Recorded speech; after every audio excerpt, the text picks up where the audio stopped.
और फिर खतरा खतरा करके डरा डरा के उसकी अलग अलग संस्थाएं बना ली। कोई संविधान यात्रा निकाल रहा है, कोई संविधान का पाठ कर रहा है, कोई संविधान का पाठशाला चला रहा है, कोई संविधान का विमोचन कर रहा है, कोई संविधान बांट रहा है, कोई संविधान छाप रहा है। लोग 400-400 रुपये का संविधान बेच रहे हैं, जो 100 रुपये का पड़ता है, 50 रुपये का पड़ता है, पैसे कमा रहे हैं। लोग संविधान के नाम पर चंदा इकट्ठा कर रहे हैं, संविधान दिवस मना रहे हैं, संविधान की कस्में खा रहे हैं, संविधान का पाठ कर रहे हैं, संविधान का प्रियम्बल पढ़ रहे हैं, संविधान का लेकर फोटो छपवा रहे हैं। सूरा मेरे मंज पमान टठण बेर मनी सिखा पदंग समाधियानी बुद्धम। ये दो बात बहुत इंपॉर्टेंट हुई आज की। और तीसरी बात है हमारी, जो हमारा रूटीन का समण संघ का कंसेप्ट होता है, क्योंकि हमारे कुछ नए साथी भी आए होंगे जो ये जानना चाहेंगे कि आखिर समण संघ है क्या। दरअसल अगर आप लोग ध्यान से देखेंगे तो अभी 2 दिन बाद 26 नवंबर है। 26 नवंबर को संविधान दिवस है। संविधान देश ने अडॉप्ट किया, माना, बन के पूरा हुआ, संविधान सभा में पास हुआ, लागू तो बाद में हुआ। तो संविधान दिवस को सबसे पहले जो विजय मानकर हैं उन्होंने मनाया। भारत में सबसे पहले संविधान दिवस उन्होंने मनाया है। उनका नेट पर उनका वीडियो है, सबूत है इस बात के, क्योंकि पहली बार उन्होंने मनाया, काफ़ी पहले मनाया। उसके बाद ये डंप हो गया, क्योंकि मनाने के लिए पैसे चाहिए, लोग समझे नहीं, जाने नहीं। फिर इसको गवर्नमेंट ऑफ इंडिया ने मनाया। अभी मनाया 17-18 में, शायद 16 या 17-18 मनाया या 15 में मनाया था, एग्जैक्ट मुझे डेट याद नहीं क्योंकि मैंने चेक नहीं किया। उसके बाद फिर हमने मनाया, यानी समण संघ ने मनाया। समण, क्योंकि गवर्नमेंट ऑफ इंडिया ने एक बार मनाया पर हमने पकड़ लिया इसको कि भाई ये जो संविधान है ये समणों का है, क्योंकि इसमें सम लिखा हुआ है, सम समण सम संविधान। तो हमने इसको प्रमोट किया, हमने इसका प्रचार किया, हमने इसका प्रसार किया। पहले साल हमने लगवाया तो लगभग हम इंडिया गेट पे गए, वहाँ बैठे, वहाँ लोगों को बुलाया, हम दिखाई दिए और कोई था नहीं। उसके बाद में दोबारा लगा, इसका खूब प्रचार किया तो लगभग 2-2,000 जगह ये बना। तिबारा तीसरी साल जब इसका प्रचार किया तो ये 10-1,000 जगह बना। बाद में ये और बनने लगा। पर अब हम पछताते हैं, हमें लगते हैं कि हमें इसको प्रमोट नहीं करना चाहिए था, संविधान दिवस को नहीं मनाना चाहिए था, क्योंकि संविधान दिवस भी ऐसा ही हो गया जैसे आरक्षण है। आरक्षण को लोग जब आरक्षण का इस्तेमाल करते थे और आरक्षण लेते थे, तो आरक्षण को ख़त्म करने के लिए जो गवर्नमेंट आई उस समय, उसने 5 OM जारी किए आरक्षण को ख़त्म करने के लिए इनडायरेक्ट वे में, क्योंकि इसका कानून नहीं है। ये आज भी भारत में बिना कानून के चलता है।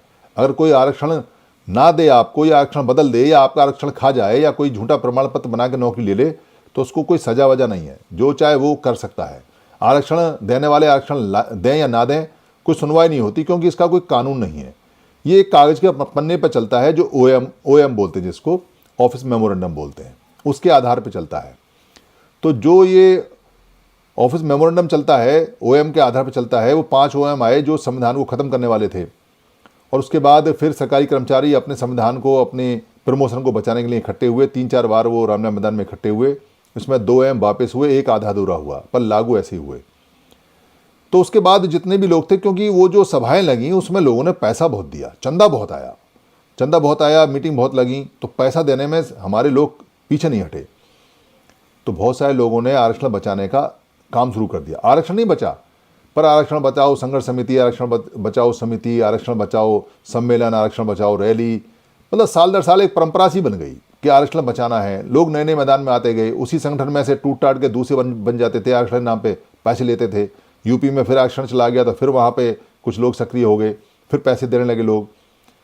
पर आरक्षण की इतनी मुहिम चलने के बाद भी आरक्षण बचा नहीं। आरक्षण खत्म करने वालों ने सीधा आरक्षण खत्म ना करके आरक्षण जिस विभाग में, जिस नौकरी में, जिस डिपार्टमेंट में मिलता था, वो डिपार्टमेंट ही बेच दिए या ख़त्म कर दिए, या नौकरियां ख़त्म कर दी, या प्राइवेट कर दी, या एडॉक कर दी, या टेम्परेरी कर दी, पर नौकरियां ख़त्म कर दी।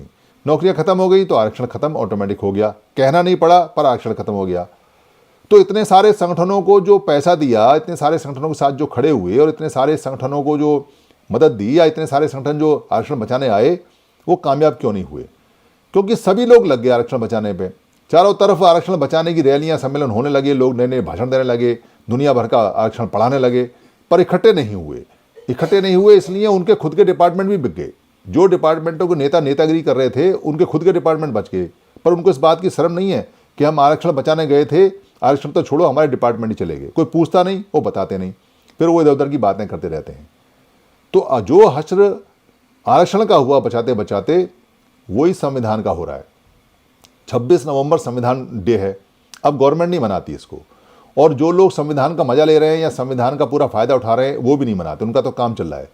पर जिनको संविधान कुछ देता था और उनके अधिकार चले गए, उनको बनाने की मजबूरी है। उसमें समण लोगों का एक छोटा सा हिस्सा है जो सबसे नीचे आता है। तो हुआ क्या कि हर आदमी को एक नया काम मिल गया। कह रहे भाई अब आरक्षण वाला काम तो चलेगा नहीं, क्योंकि अब किस मुंह से आरक्षण के लिए पैसे मांगेंगे, अब कैसे कहेंगे कि आरक्षण बचाओ, अब तो लोग पैसे नहीं देंगे, कहेंगे तुम झूठे हो, ये तो डिपार्टमेंट बिक गया तो आरक्षण क्या बचाओगे। तो संविधान बचाने के लिए पहले तो उन्होंने प्रचार किया संविधान खतरे में है, खतरे में, खतरे में, पर किसी ने बताया नहीं खतरा क्या है और कैसे दूर होगा। और फिर खतरा खतरा करके डरा डरा के उसकी अलग अलग संस्थाएं बना ली। कोई संविधान यात्रा निकाल रहा है, कोई संविधान का पाठ कर रहा है, कोई संविधान का पाठशाला चला रहा है, कोई संविधान का विमोचन कर रहा है, कोई संविधान बांट रहा है, कोई संविधान छाप रहा है। लोग 400-400 रुपये का संविधान बेच रहे हैं, जो 100 रुपये का पड़ता है, 50 रुपये का पड़ता है, पैसे कमा रहे हैं। लोग संविधान के नाम पर चंदा इकट्ठा कर रहे हैं, संविधान दिवस मना रहे हैं, संविधान की कस्में खा रहे हैं, संविधान का पाठ कर रहे हैं, संविधान का प्रियम्बल पढ़ रहे हैं, संविधान का लेकर फोटो छपवा रहे हैं, संविधान की बड़ी बड़ी चित्रमालाएं बन रही हैं, संविधान के कंपटीशन हो रहे हैं, संविधान का पता नहीं क्या क्या हो रहा है संविधान के नाम पे। पर संविधान नहीं बच रहा और संविधान बचेगा भी नहीं। तो हमें लगा कि हमने गलती करी, क्योंकि ये लोग फिर उसको व्यापार बना के, धंधा बना के संविधान को भी लग गए काम पे।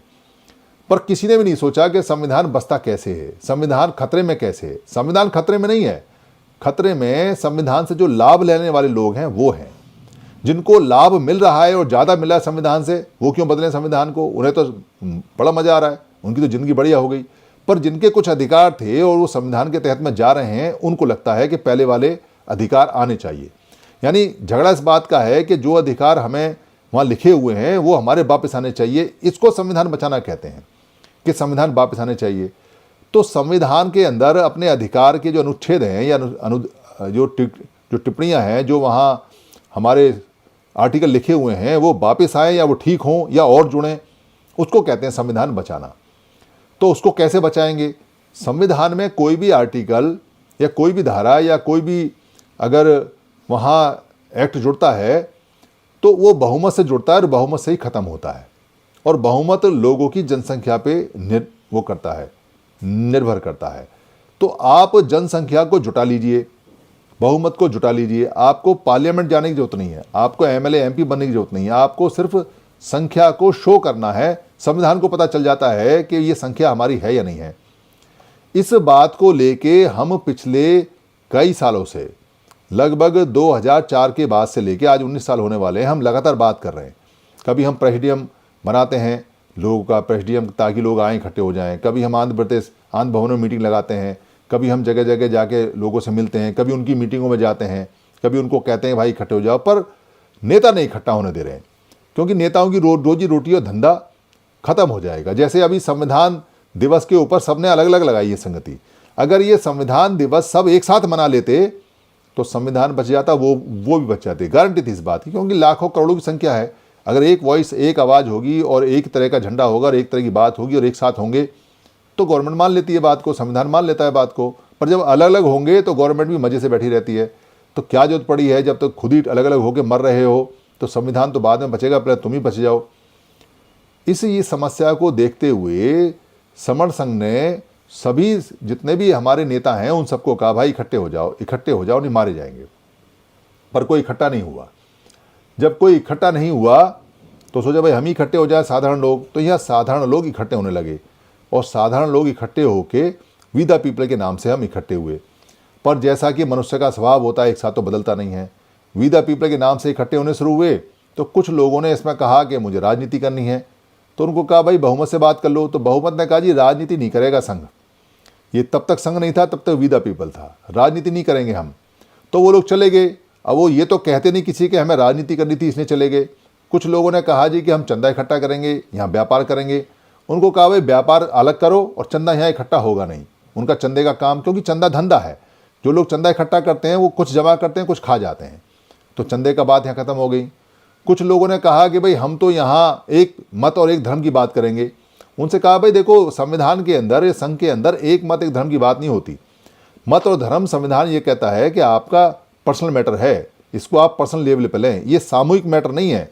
आप किसी संघ को या किसी संविधान पे अपना मत या अपना धर्म या मजहब या रिलीजन नहीं थोप सकते।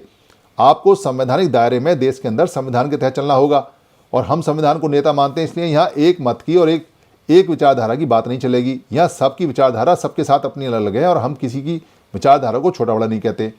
तो जो लोग यहाँ एक मत का, एक धर्म का, एक मजहब का काम करने आए थे, वो भी चले गए। अच्छा हुआ, क्योंकि अपना मंतव्य बताया और चले गए। इसमें बुराई कोई बात नहीं है, जिस व्यक्ति को जो अच्छा लगे वो करे। तो उसके बाद में फिर वो लोग वी द पीपल का टाइटल लेके चले गए कि हम वी द पीपल के नाम से काम करेंगे। हालांकि वो कामयाब नहीं हो पाए, क्योंकि उनका सोच वो कुछ था नहीं, इतना ही सोच था नेता बनना है, पैसा इकट्ठा करना है।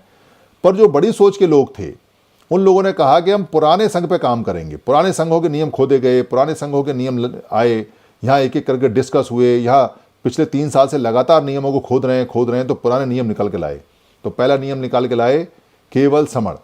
हम पहले भी समण थे और अब भी समण हैं। तो ये जो सुख और ये जो विकास और ये जो सुरक्षा का काम हम कर रहे हैं, जो हमारा उद्देश्य है, ये केवल समणों के लिए है। इसमें ब्राह्मण की एंट्री कभी नहीं हो सकती। फिर ये बात हुई कि भाई चंदा नहीं लेंगे, ना चंदा देंगे, क्योंकि चंदा ना पहले लिए गए हैं और ना तो खर्चा क्या चलेगा। तो सब अपना अपना खर्चा अपने आप उठाएंगे, अपनी रोटी अपने आप लेके आओ, अपना किराया अपने आप दो, अपना खर्चा अपने आप उठाओ, और जो सामूहिक खर्चा है उसको मिलके जो एक्टिव संघी है वो उठाएंगे। फिर बोले भाई राजनीति में कभी नहीं जाएंगे, तो संघ कभी राजनीति में जाते नहीं, तो बात खत्म हो गई। तो इसका रजिस्ट्रेशन नहीं कराएंगे, ना यहाँ पद होगा, ना पोस्ट मंच होगा, ना माला होगी, तो भाई काम कैसे करेंगे। तो पुराने पैटर्न पे काम करेंगे। टेम्परेरी रूप से जिम्मेदारियां जो लेना चाहेगा उसको जिम्मेदारी संघ देगा, और संघ को ही वो रिपोर्ट करेंगे, व्यक्ति को नहीं करेंगे। यानी व्यक्ति को कोई रिपोर्ट नहीं करेगा, संघ को करेंगे। तो यहाँ 1 तारीख को हाउस लगता है, संघ जिम्मेदारी देता है, आपस में पास करके, और संघी काम करते हैं, और संघी खुद ही संघ को रिपोर्ट करते हैं। इसका रजिस्ट्रेशन नहीं होगा कभी भी, चाहे कुछ भी हो जाए। तो वह भी संघ के जो आदेश हैं, जो हम मिलकर बनाते हैं, वो सबसे ऊपर होंगे। ठीक बात है भाई, संघ के आदेश सबसे ऊपर होंगे हमारे। ये ऐसे नियम करके हमने 10 गोल्डन नियम यहाँ बनाए। और भी नियम हैं, और 10वां नियम हमने ये बनाया कि ये नियम कभी बदले नहीं जाएंगे। ना ही इन्हें कोई छेड़ सकता है, ना ही कोई हटा सकता है, ना ही ये टेढ़े हो सकते हैं, ना ही ये मेढ़े हो सकते हैं। ये चलेंगे। और ये 10 अमृत नियम हमारे, जो 10 विनय हैं, ये लगातार इसके आधार के ऊपर चलेंगे। तो ये काम चलने लगा। इस काम के चलने से बहुत सारे संगठनों को परेशानी होनी चाहिए, क्योंकि जो बातें संगठन को ख़त्म करती हैं वो इसमें नहीं है। बाम सेफ ने 3 बातें कही थी कि वो नॉन एजुटेशनल है, कभी धरना प्रदर्शन नहीं करेगी, वो नॉन रिलीजियस है, किसी मत को नहीं मानेगी, और वो नॉन रिलीजियस, नॉन एजुटेशनल और नॉन पॉलिटिकल है, यानी वो राजनीति में नहीं जाएगी। वो बात लोगों को बहुत पसंद आई। पर जैसे बाम सेफ के टुकड़े हुए, उसने नेतागिरी भी शुरू कर दी। सबने अपनी अपनी पार्टी बना ली। उन्होंने धर्म और मजहब भी ले लिया। बेशक वो अच्छा धर्म है, अच्छा मत है, पर नहीं लेना चाहिए था, क्योंकि अगर आप बुद्ध को मत मानते हो, रिलीजियस मानते हो, तो नहीं लेना चाहिए था। सबका अपना अपना अलग अलग है। और उन्होंने प्रदर्शन भी शुरू कर दिए, धरना प्रदर्शन शुरू कर दिए, और गवर्नमेंट के अगेंस्ट बोलने लगे। पहले वो कहते थे कि हम डिमांड नहीं करेंगे, अब वो डिमांड भी करने लगे, हमको ये दो, हमको ये दो, हमको ये दो। उससे लोगों का यकीन और विश्वास टूट गया। इस यकीन और विश्वास के जो बहुत सारे लोग पहले से जमा थे, वो सारे संघ में आगे बढ़ने लगे, खिंचने लगे। संघ बिल्कुल ठीक चलता है। कारण ये है कि संघ के अंदर कोई व्यक्ति नहीं है, कभी जीवन में कोई व्यक्ति आएगा भी नहीं। ये संघवाद पे चलेगा, यानी कि ये व्यक्तिवाद पे नहीं चलेगा। यहाँ केवल संघवाद है। इसका भी एक नियम है कि यहाँ केवल संघवाद रहेगा। तो जब व्यक्ति नहीं रहेगा तो व्यक्ति इसको अपनी इच्छा से मोड़ नहीं सकता। तो जब भी संघ का नियम होगा या संघ कहीं मुड़ेगा, संघ की इच्छा से मुड़ेगा, संघ के द्वारा मुड़ेगा, संघ के लिए मुड़ेगा, और संघ पास करेगा। तो कोई अगर इसमें गड़बड़ होती है तो उसको शुद्ध कर लेते हैं। इसका एक नियम है कि जो संघ को घात करेगा वो संघ में कभी उसकी वापसी नहीं होगी। तो संघ में कोई घात करता नहीं, और संघ की विचारधारा के अंदर ही रहना है। कोई विचारधारा दूसरी इसमें चलेगी नहीं। ये नियम पुराने संघ के नियम है। पर जब ज़्यादा खुदाई की और ज़्यादा पता किया तो पता चला, अरे यही नियम तो पूरी दुनिया में सारे संघों ने ले रखे हैं। जो बुद्ध के विनय पिटक में लिखे हुए हैं वो उनके धम्म के नियम हैं, धम्म के संघ के। क्योंकि बुद्ध का जो संघ था वो धम्म का संघ था। पर जब बुद्ध नहीं थे, सिद्धार्थ गौतम थे, उससे पहले वो जिस संघ के मेंबर बने 21 साल की उम्र में, वो धम्म का संघ नहीं था, वो साधारण हमारे जैसे लोगों का संघ था। और वो भी साधारण 21 साल के लड़के थे जो साक्य श्रमण संघ में गए। इसलिए संघ पहले से स्थापित है और इसके सबूत लगातार मिलते रहते हैं। बस वही संघ है। हमारे यहाँ बहुत सारे शब्दों का निषेध है। जैसे हम किसी गवर्नमेंट को गाली नहीं देते, हम किसी गवर्नमेंट के नेता को या राजनेता को कुछ नहीं कहते, हम उसका नाम भी नहीं लेते, हम किसी रिलीजन का आपस में नाम नहीं लेते, किसी का मत जो भी है चाहे वो अच्छा है बुरा है उसके साथ है, हम उसका जिक्र नहीं करते, हम किसी के देवी देवता को भी गाली नहीं बकते, हम किसी की किताबों को भी गाली नहीं बकते, हम कोई रिलीजियस झगड़े यहाँ पैदा नहीं करते, हम गवर्नमेंट की किसी जो नियम पास हुआ है पार्लियामेंट में उसकी आलोचना नहीं करते, हम किसी के विरुद्ध कोई बात नहीं करते, हम केवल समणों की बात करते हैं, समणों के महापुरुष की बात करते हैं। समणों के जो 29 लाख नेता हैं, जो 29 लाख संगठन हैं, चाहे वो सामाजिक संगठनों के हैं हजारों की संख्या में, चाहे वो राजनीति के हैं हजारों संख्या में, चाहे वो लड़कों के दल बल सेना आर्मी है हजारों की संख्या में, चाहे वो भिक्खु भंते और संत और इनके मतों के हैं, चाहे वो सरकारी कर्मचारियों के हजारों की संख्या में संगठन है, हम उनको बोलते हैं, उनको कहते हैं कि अरे भाई तुमको अकल नहीं है क्या, इतनी सारी राजनीतिक पार्टी बना ली तो जीतोगे कैसे, हमें बता दो, आओ बहस करते हैं, जूम पर आ जाओ। हम उनसे कहते हैं भाई ये तुम क्या कर रहे हो, इतने सारे सामाजिक संगठन बना लिए, तुम्हारे क्या उद्देश्य अलग अलग हैं जो तुम अलग अलग रहते हो, ये क्या झगड़ा है क्या नहीं है। उनको हम बोलते हैं कि इनको बंद करो, एक करो। लड़कों को कहते हैं कि भाई सारे लड़के जब तक एक साथ नहीं होंगे और वो एक छत्र छाया में नहीं आएंगे, जीत नहीं सकते, चाहे कुछ हो जाए, अलग से पार्टी बना के क्या करोगे, क्या अलग से झगड़े करोगे, उग्र आंदोलन करोगे, जेल में चले जाओगे, गोली मार देंगे। तो वो उनको समझाते हैं। जो हमारे सरकारी कर्मचारी लोग हैं उनको कहते हैं भाई तुम अलग अलग हुए, तुम्हारे डिपार्टमेंट में गए, तुमको अब तो समझ में आनी चाहिए, तुम्हें अभी भी समझ में नहीं आती है। ये सारी चीज़ें हम उनको बताते हैं, उनको कहते हैं और फिर उनको कहते हैं आओ आगे बहस करते हैं, जूम पर आ जाओ, जहाँ कहोगे वहाँ आते हैं, आओ बहस करते हैं कि तुम जिंदगी में कामयाब नहीं हो सकते, ये गारंटी है, आओ बहस कर लो इस बात के ऊपर। पर उन्हें भी पता है कि वो ज़िंदगी में कामयाब नहीं हो सकते, हमें भी पता है कि वो ज़िंदगी में कामयाब नहीं हो सकते, हमें भी पता है कि भारत में जो लोग कामयाब हैं वो संगठन से नहीं संघ से कामयाब हैं। उनको भी पता है कि ये समर संघ जो चल रहा है ये एक दिन अपना परिणाम दे के आएगा। पर जब व्यक्ति राग में, द्वेष में, पद में, मंच में, माला में, इसमें फंस जाता है, जब उसको कुछ मिलना शुरू हो जाता है, कहीं ज़मीन जायदाद बना लेता है, कोई भवन मठ बना लेता है, उसका कुछ बन जाता है, तो कहता है जो होगा देखा जाएगा, मुझे तो इसी में मज़ा आ रहा है, तो उसको छोड़ना बड़ा भारी पड़ता है। इसलिए वो मरने को तैयार होता है पर छोड़ने को तैयार नहीं होता। ये समस्या है, इस समस्या से हम लड़ रहे हैं। इसीलिए आपको इनवाइट करते हैं कि आप सबके सब लोग इकट्ठे हो जाएं। और इकट्ठे होने के लिए समर संघ से बेहतर कोई प्लेटफॉर्म मिलेगा नहीं, क्योंकि इसमें कोई चंदा वंदा नहीं है, इसमें कोई नेता वेता नहीं है, इसमें कोई धर्म मत, इसमें कोई रीजन नहीं है। इसलिए सारे संतों को बुलाया है 11 फरवरी को।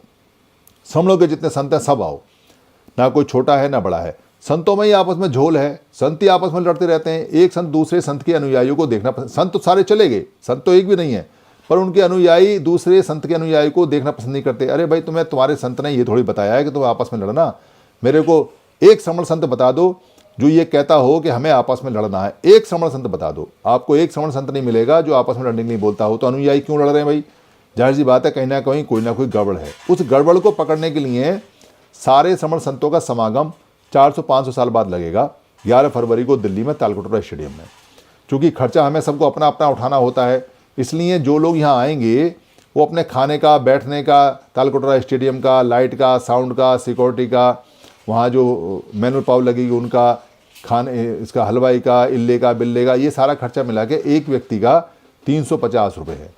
और जो नौजवान है हमारे 10 से लेकर 20 साल तक, उनका 175 रुपये यानी आधा है। और छोटे बच्चे तो संघ के ही होते हैं, इसलिए उनका सिर्फ 25 रुपये जो उनके गले में डोरी पड़ेगी। ये है। तो आप यहाँ अपना कोई जो काम करना चाहें या जो आना चाहें या जो संघ को आके देखना चाहें, जो सारी बात समझना चाहें, वो अपना यहाँ बात करें, हैंड रेज करें, अपनी इच्छा जाहिर करें, इसको देखें। कोई बात समझ में नहीं आती है तो प्रश्न करें, प्रश्न खूब करें। जब तक प्रश्न नहीं करेंगे तब तक जीतेंगे नहीं। मेरी किसी बात से अगर किसी समर संघी को कोई आहत हुआ हो, कोई हानि हुई हो, तो मैं उससे और संघ से माफ़ी मांगता हूँ। संघ मुझे माफ़ करे, संघ मुझे माफ़ करे, संघ मुझे माफ़ करे। संघं नमामि, संघं नमामि, संघं नमामि।